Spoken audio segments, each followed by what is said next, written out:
நல்ல படம் எடுத்தேன், ரெகக்னிஷன் எல்லாம் கிடைச்சது, நேஷனல் ரெகக்னிஷன் கிடைச்சது, அவார்டு கிடைச்சது, பெஸ்ட் பிலிம் தமிழ்நாடு நமக்கு கொடுத்தாங்க. ஆனா எனக்கு வந்து ரெவன்யூ பாயிண்ட் ஜீரோ. அதுல கடைசியில ஒரு சர்ஜரி வரை ஆகி போச்சு. பாத்தீங்களா, காலில் அக்கிலஸ் ஹீல், அதுல வந்து ஒரு ஸ்பரம் பாரு, அந்த ஸ்பரம் ரிமூவ் பண்றதுக்காக ஒரு சர்ஜரி, அதுல 4-5 லட்சம் ரூபாய் அது செலவாகிடுச்சு. அது மாதிரி நினைக்காம நான் எதிர்பார்க்காம நிறைய செலவுகள்.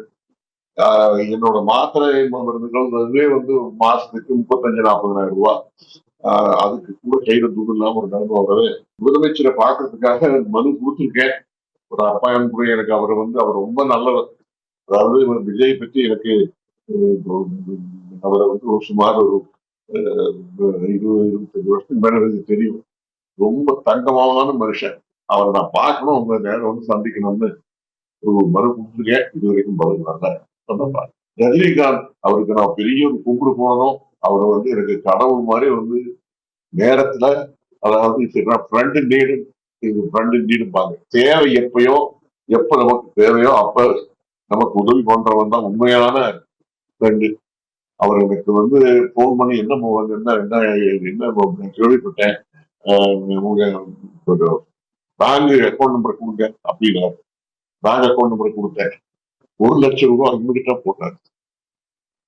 அது பெரிய எனக்கு வந்து என்ன பொறுத்த வரைக்கும் ரஜினிகாந்த் ஒரு கடவுள் மாதிரி அந்த நேரத்துல வந்துட்டு என்னோட என்னோட அதாவது செல்ஃப் ரெஸ்பெக்ட் பார்க்கல, அதை காப்பாற்றுறவரே அவர்தான்.